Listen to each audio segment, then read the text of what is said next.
Okay, so the first thing you're gonna see here, it is the long put option payoff diagram. It's very, very simple. So when you, let's say, open a long put option, which I'm gonna explain to you guys in a second, TastyWorks. So basically your maximum loss here, it is the premium you're going to pay. Okay, and this one thing you need to understand, the maximum loss of option buyers, it's always equals to the premium. That's why some people sometimes they think they have an edge because the maximum going to lose is the premium. Great. But guess what, guys? When it comes to buy options, if you don't know about VIX, volatility, all this kind of stuff, don't even try it. Don't even bother to try. You can still guess the price right. The price can still go up or go down. If you buy a call option, if you buy a put option, you can get the price right, the direction right. You can still lose money. But the payoff diagram for the long put is very simple. The maximum you're going to lose here, it is our premium you're going to pay. And of course, the maximum you're going to earn, it is if the stock goes down to zero. Okay, that's the maximum we're going to earn. Why? Because our maximum profit is going to be our strike price minus zero. If that strike price here, let's say, is $100, we're going to make what? $10,000. Because why? You need to multiply that by 100. Because the stock went to zero. Simple. That's the maximum profit of a long put option if the stock goes to zero. Same thing if it was a seller, which I'm going to explain to you guys in a second. Because remember, when you buy a call option, which I'm also going to explain to you guys, you have infinite games because the stock can go to infinite, theoretically speaking. But the put option, the stock can only goes to zero. Because the maximum loss here is the premium, but the maximum gain is also capped by the stock going to zero. So now let's have a look, a quick example of long put options.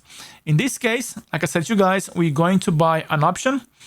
The strike price that we're going to pay, or in other words, we're going to trade is $130. And we're going to pay $6 per share. In other words, $6 per contract. But remember, we need to multiply this here by 100. That's why we're going to pay 600. And this is also our maximum loss, like I explained to you guys before, okay? So the maximum you can lose here, if this option trades out of the money at the expiration date, we're going to lose $600. Very, very simple concept. And then let's say that the option has increased from $6 all the way up to $10.80. Okay, what's gonna happen is we are allowed to close this trade. I mean, we are allowed anytime, but the reason I say here allowed because we are making money. There's no point for us to close the trade if you're losing money, unless if you have a stop loss. Like for example, remember we bought for $6. If your stop loss it is $3, and then you are allowed to close the trade because you reach your stop loss target.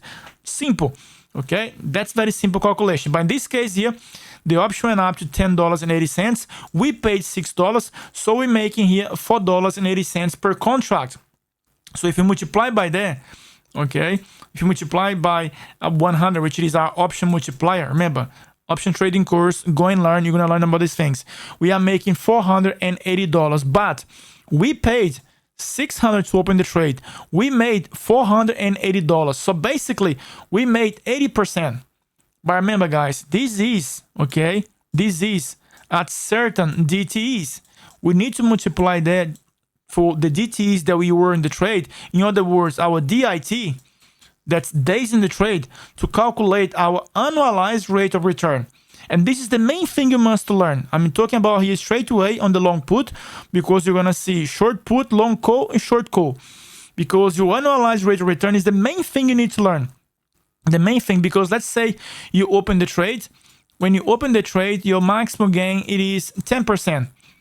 But after X days, whatever days might be, okay, X days, you can close the trade and you can make, let's say, annualized, 50%.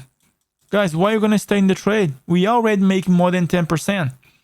Okay, so if your annualized rate of return in the beginning is let's say, it's 50%, and you can capture 35 in 1/3 of your DTs, close the trade. Simple. Very, very simple. So in this case here, okay, assuming that the trade was held for 3 weeks, okay, we made what? 80%. And of course, we have to multiply here 52 weeks divided by 3. And that's how much we get. That's a massive return. Of course, of course, this scenario here will be very hard for us to keep it going over time. It will be very, very hard. Why? Because to, let's say, mimic this trade, it is very hard for us to do. Why? Because we might not be able to do this trade every single week. Might be very, very hard. That's why we calculate the annualized rate of return and see if it makes sense, and then we can close the trade. Okay, very, very simple concept. But the main thing I want you guys to learn from these examples that I'm going to show to you, it is the annualized rate of return. Very crucial, because this means everything when you trade options.